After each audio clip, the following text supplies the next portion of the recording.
Yo,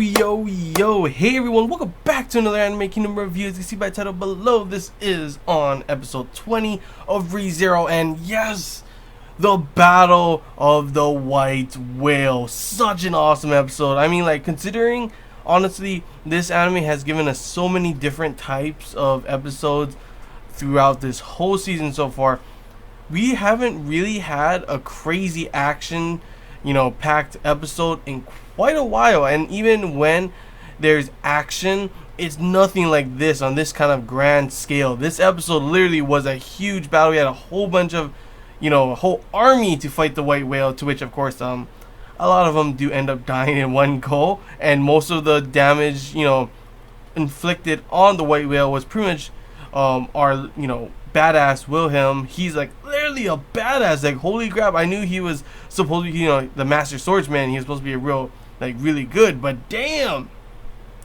that guy, he showed up like big time.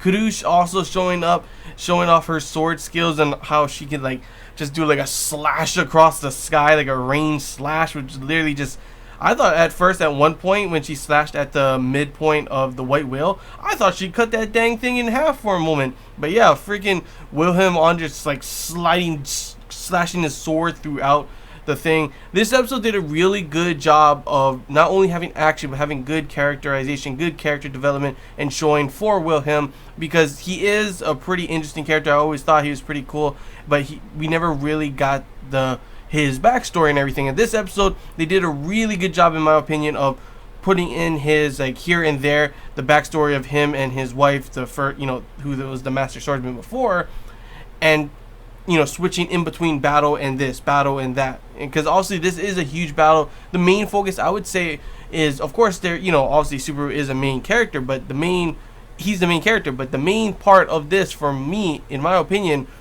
really was Wilhelm for this episode. He was like the main man to watch for this episode.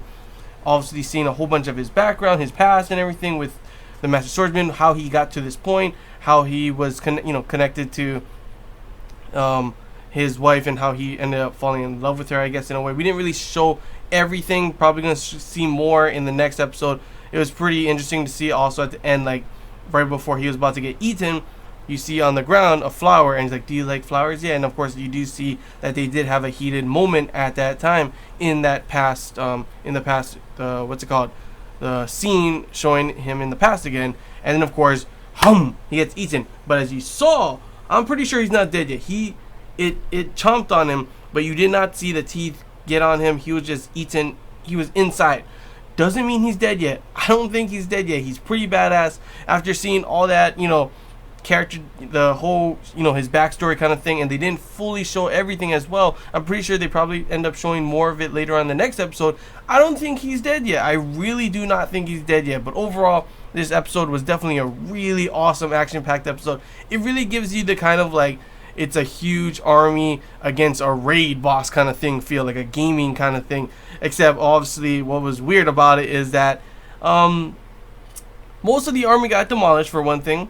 It only seemed like a couple people were really doing any damage, and they only had one healer. Like, it's kind of weird that Felis is the only healer. Is there no other healers there or something, or mass healers especially too?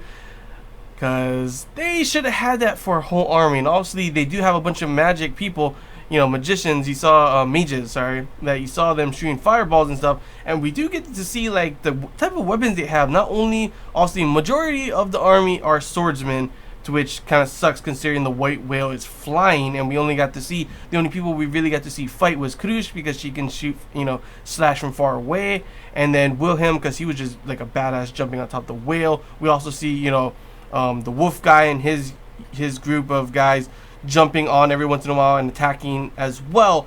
That was most of the things. We also get to see that they have these weird laser turret things or something. I have no idea what those were or what happened to them when the fog came out, but I'm guessing they all got destroyed. It's not like they could aim considering the fog was, all over the place. It was pretty cool that it was at nighttime and they have this thing, they shoot up in the air, and all of a sudden, boom, it's daytime now. It was like bright as fuck, And one thing I don't get is they had to have, knew that the fog was a possibility of coming out sometime in the battle, wouldn't they have something to, some type of weapon or mages to be able to disperse the fog away? The whole time I was like, okay, we see that for the moment Kurush was able to slash around the area, so there's got to be someone that could do the same thing, maybe on a bigger scale, some type of mage or something. But they didn't have that. They didn't do that. It really confused me. I was like, you had to have known the main thing of the white whale that you always hear is the fog. You don't want to get caught in the fog. Obviously, they got caught by the fog, and the whole time I'm like, come on, you gotta have someone to disperse this fog. Really? No, you don't. Not only that, is the white whale not only is able to create the fog, which we saw after it got like really bust up, like even its eyeball came out. That part when Wilhelm was like slashing around and slashing on the eye, he flew down. The wolf guy like flung him back up and just stabbed it in the eye and slashed around, and the eyeball just came down, and he's like holding it up. I was like, damn, Wilhelm is a badass. They really did a good job of making him seem like a real badass in this episode. Like, honestly, one of my favorite characters at this point, like out of nowhere, side characters. Because, I mean, we see him here and there before, and he seemed like a pretty interesting, cool character, and you can already tell that he was probably a badass. But now seeing this episode, finally getting to see action when we haven't seen action in quite a while, action like this, like swordsman kind of fighting a monster, not magic or anything like that, it was pretty damn badass, and I really enjoyed it. Like, oh my gosh, like literally the whole time I was just like, ooh, at the edge of my seat, like, oh, what's gonna happen next? And of course, like I said, fog came out, whole bunch of people killed, and now we do know why that some people do forgotten by when the white whale kills someone. As I was saying before, I was wondering, how come, Wilhelm remembers his wife? Why is this, some of these other people that are there also lost loved ones as well, and they remembered those people as well? It really got me thinking, like, what the hell? What is up with this? Is Wilhelm lying or something? Is there something going on here? But we figure out that the fog, the overall fog is a fog.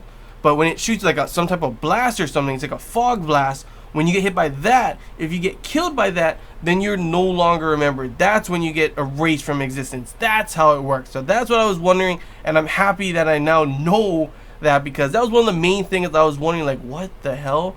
How come he can remember his wife? It really got me like confused at that point. But thankfully, we do get our answer. Well, at least I do. I don't know if you guys were wondering the same thing before, but finally do get the answer for that question, which is, of course, it being the whole white whale fog blast thing, So after that, obviously, it seems that the white whale also has another power, to which it makes people's, can like affect their minds pretty much, and everyone's going crazy, like slashing, like scratching themselves, hurting themselves, like they were literally trying to kill themselves because it was so much bad. There was one dude just head banging the damn ground. I was like, holy shit.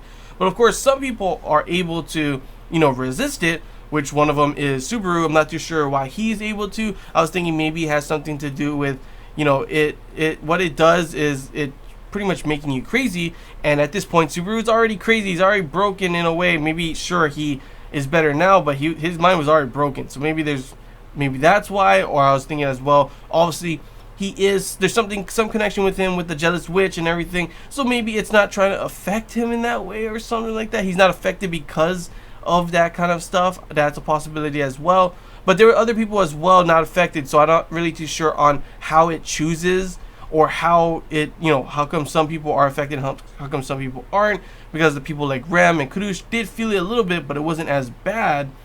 So I don't know, it's pretty confusing on what's going on there. Felix was able to, help out some of the people, to which he has to do one for each person, one at a time. So that's going to take quite a while. But of course, Subaru feeling the whole battle, he can't really do anything, and I mean, it kind of makes sense. We already know, and I'm happy that he knows that too.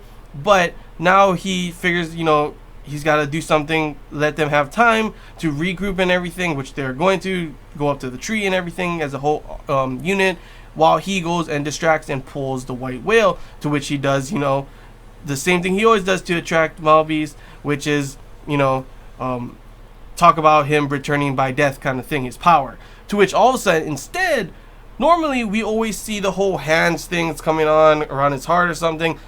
I was actually scared at this point because I was like, dude, you gotta be careful when you're doing that, because what if you had like somehow killed someone close to you, like for example Rem right in front of you. We already saw it affect Amelia in the last couple episodes ago when, you know, he said it to her. He was trying to tell her because he was like, you know what, forget it, I have to tell her. If I die, who cares already at this point? And then of course she ended up dying. So you think he would have been a little hesitant to do that? I don't know. It's just me. Is it just me? Because I was thinking that was a little risky to do that with Rembrandt in front of you, and obviously you do care about her. But of course, that ends up not happening. What ends up happening instead is not even the hands thing going on him. We see someone in the background, a Misty. We see like it's all misty and everything. And we see lips. And I'm guessing that was the jealous witch, which I gotta say, she's got some luscious ass lips over there.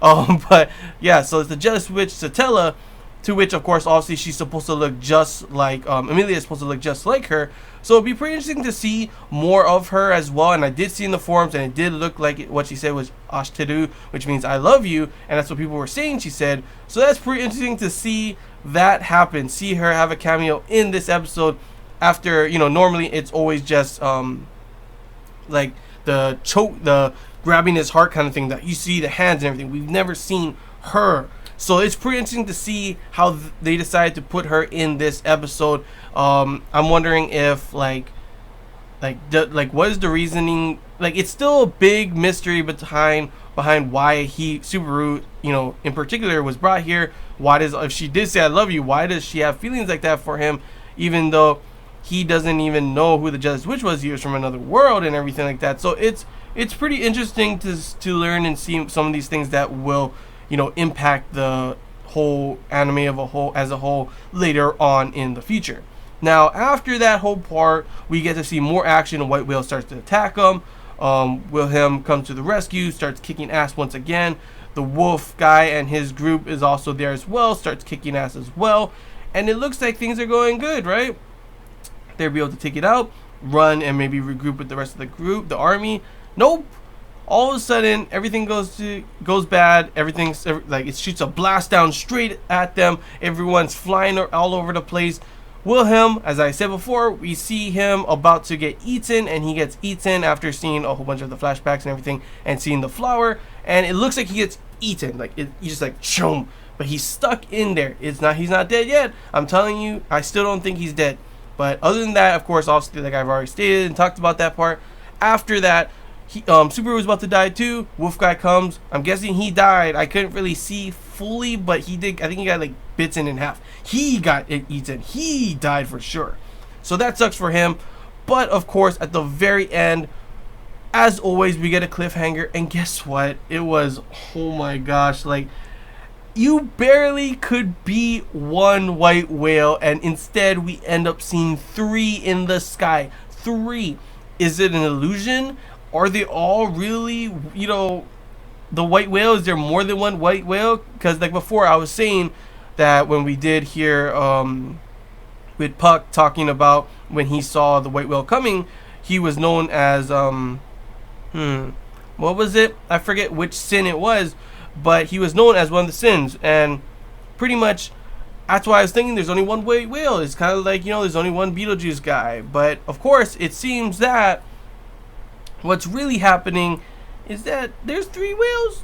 I don't know. It could still be illusion. It could still be an illusion. It could still be something else in particular, and there's not really 3 of them. But if there is 3 of them, I don't know how the hell they're gonna win. I literally do not know how the hell they are going to win. They could barely take down one white whale. They did so much to it. Poked its eye out, slashed it open. They were even cutting the parts where it's dispersing the fog, so you think maybe they can get that fog out of there. It had so many wounds from Kudush and all the mages and those laser beam guns that, like, you think that thing would have went down. It didn't. And all of a sudden now there's 3 white whales. I don't know what they're gonna do. And I don't think he's gonna reset either. I don't think it can at this point. Like, what would he do to change this from happening, kind of stuff. So I'm really excited for the next episode. This episode definitely a great different type of feel in comparison to what we've been having. Like, we haven't had an action-packed episode like this in quite a while, and we haven't had a grand scale of an action-packed episode like this with crazy sword fighting, giant whales, magic, laser beam guns, you know, white jealous witch lips coming out of nowhere, affected minds, like kind of stuff. There were so many things that happened in this episode that literally we have not seen that kind of stuff in quite a while. The music, as always, was awesome in this. Voice acting, as always, was awesome in this. And animation and art was like literally, I loved this in this one as well, as usual, you know, because like there's a lot of different animes that I have watched, and when they come to having these kind of huge beast things, a lot of the times they will have like CGI kind of stuff, and I honestly never like that. I never like it when they have these CGI monsters, and I'm happy that this monster, the white whale, was not, you know, CGI. So that was definitely nice to see. And overall, that's really all I gotta say, guys. I don't know what else there is for me to tell and talk about in this episode, but overall, sorry, literally an amazing episode, literally crazy action packed, very awesome from the start to the end. Lots of moments where I was just literally like at the edge of my seat, could not believe what was going on, did not know what was going to happen next. We had literally like crazy fighting from Wilhelm, lots of interesting flashbacks for characterization and development for him. I'm like I said before, I don't think he's dead. I literally don't think he's dead. He's gonna come back. Just you wait. And then of course, you know, seeing Krush fight a little bit, seeing some of the abilities of the white whale. Obviously, one of them being that it can make fog, which we saw before. The fog blast being that it eliminates and takes them out of existence, so no one even knows them. Then of course, the affected minds thing. The whole cameo with Satella the jealous witch was shown. Nice lips, gotta say. She can kiss me any day. She could she could take over me any day. Like, I'm just kidding. Oh, but yeah, and then like a whole bunch of things. Huge cliffhanger. 3 whales. What's gonna happen next? I do not know. Is the next episode gonna be another crazy action-packed episode? I honestly think, obviously, it's going to, because there's still more to fight. But I can't wait to see how this is going to end, how this whole arc is going to end. Like, will it end after the white whales are killed? If they are. And where is Beetlejuice them? Are they still trying to come and attack the white whale? I mean, not attack the white whale, but attack Amelia them? Or are they going to come try and save the white whale, since they are, you know, working together in a way, obviously, right? I'm not too sure with that as well. But still, honestly, an awesome episode. Cannot wait to see the next one. But yeah, that's all I gotta say, guys. So hope you guys enjoyed this Anime Kingdom review. If you have any questions, feel free to comment below. If there's anything I missed and you want to talk about, comment below as well. And if you did enjoy it, give a like. And if you haven't already, feel free to subscribe for more content. It really does help the channel. And yeah, honestly, ReZero does another awesome job at making another good episode. And can you believe it? We had an opening and ending in this episode. That's like practically unheard of. It's been such a while since we've had both the opening and ending together in one episode, and the episode still felt at a good length. It still was an awesome episode. Like, normally I would be like, man, opening and ending, if they didn't have that, they could have done so much more. But it was perfectly, the pacing was perfect throughout the whole thing, and the length was perfect for the whole thing, in my opinion. So yeah, can't wait to next time, guys. So until next time, see ya.